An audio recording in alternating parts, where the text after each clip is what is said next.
Mindset, a daily dose of practical wit and wisdom with a professional educator and trainer, Amazon best-selling author, United States Marine, television and radio host, Paul G. Markel. Each episode will focus on positive and productive ways to strengthen your mindset and help you improve your relationships, career goals, and overall well-being. Please welcome your host, Paul G. Markel.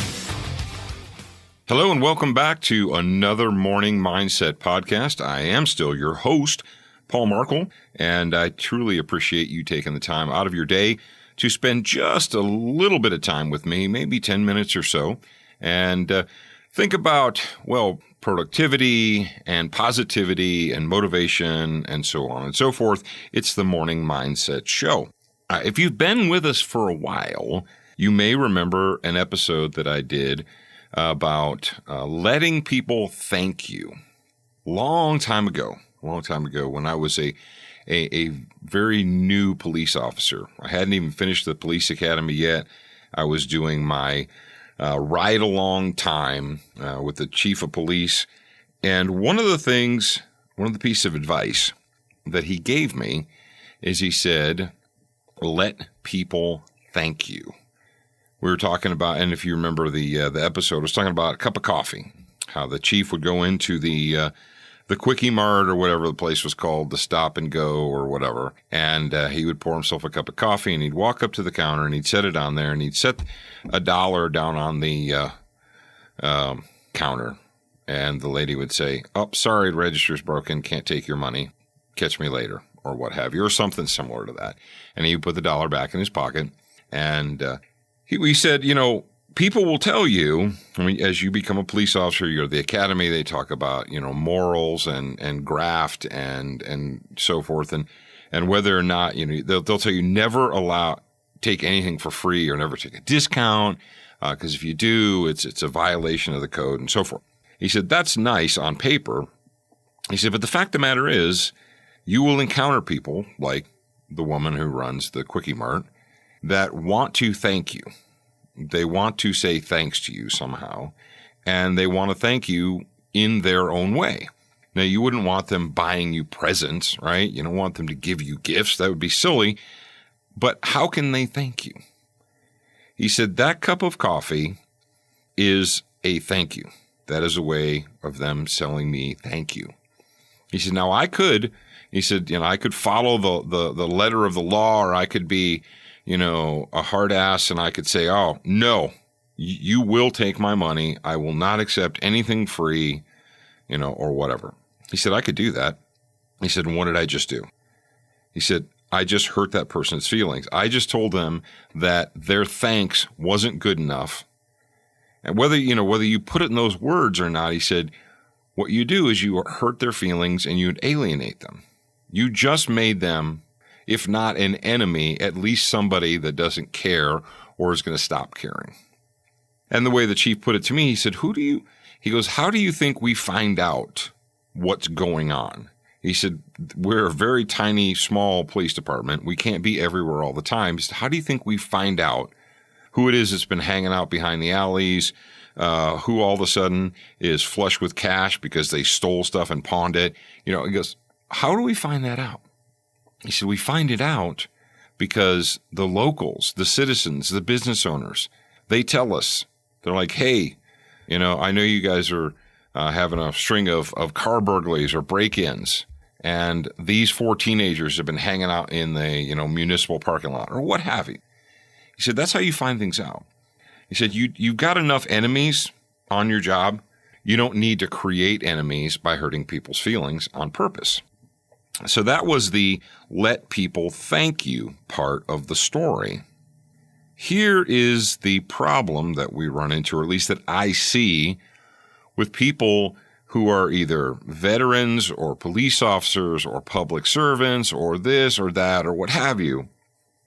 When it comes to be expected, for instance, my chief, he never walked into the Kwik-E-Mart with no money, just assuming that he was going to get the coffee for free.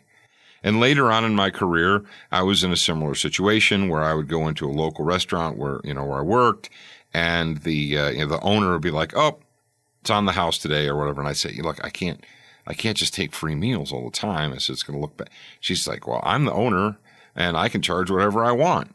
And I said, all right, well, charge me whatever you want. She said, it's $1 or $2 or whatever. But I didn't go in there expecting a handout. I didn't go in there expecting something for free. There is a difference between allowing people to express their thanks to you and expecting a handout, expecting a discount. Part of the problem, or part of the impetus for this in the United States of America, at least as far as public servants and veterans and all that, goes back to 9/11. After the terrorist attacks of 9/11, all of a sudden, police officers and firefighters and emergency responders and military personnel, all of a sudden they were good people. All of a sudden we cared about them as a nation. Up to that point, most people were pretty much, lukewarm to police officers or firefighters or first responders or whatever. And so what did we as a nation do?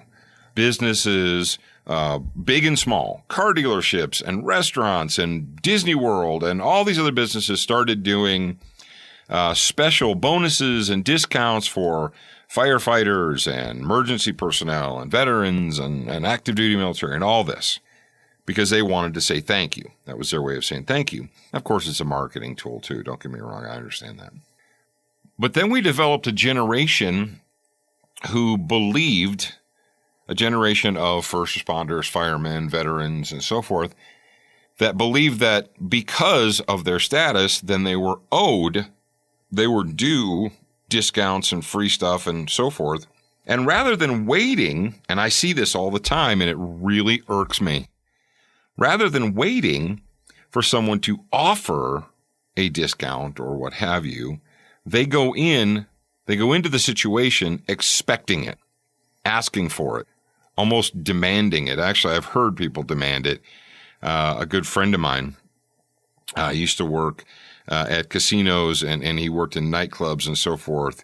And he would tell me stories about these early 20-something, fresh out of basic training sailors and airmen and so forth, showing up at the club, demanding their serviceman's discount to get in. Not asking if there was one, but expecting it. Because they grew up or they've been educated to believe that because now they do a certain job, then things should be cheap or free for them. Ladies and gentlemen, on one hand, you need to, whatever profession you're in, whatever you do, you need to allow people to thank you. When people want to thank you, you need to learn to be gracious and you need to accept it. And it's just as good or just as important to be able to be a gracious person and receive thanks or to appreciate thanks as it is to give thanks, I believe.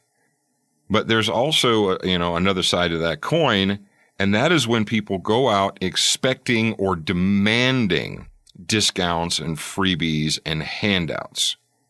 There's a big difference between thanks and handouts. And we need to understand that. And, maybe you're listening and you're like, Paul, I get it. I totally get it. I understand that. Yeah, but I bet you there's somebody in your life and somebody that you're going to encounter maybe this week or next month who doesn't quite get that. And it makes it look looks bad on all of us, whether you're a police officer, a fireman, veteran, current military member, whatever. It makes you look bad when people that are in the same boat or on the same team as you go out demanding free stuff or demanding discounts from businesses because they believe that they're owed that. It's a slippery slope. And I thought I would address it because I see it all the time, and I've been there, done that, and gotten the T-shirt. All right, ladies and gentlemen, that's all I've got for you today. And I thank you for being a part of the Morning Mindset audience. If you'd like to pick up a copy of the book, a signed copy, Morning Mindset, a 30-day plan for a more positive and productive life, go to our website. That is morningmindsetpodcast.com. Pretty simple. Or you can just go over to Amazon.com and you can get a paperback or a Kindle edition. I am your host, Paul Markel, and I will talk to you again real soon. Thank you for spending time with us today. To get show notes, submit a topic request, and for more from your host, Paul G. Markel, visit morningmindsetpodcast.com. That's morningmindsetpodcast.com. Please leave a review for this podcast on your favorite podcast player. We appreciate your time and effort, and we look forward to reading your honest feedback.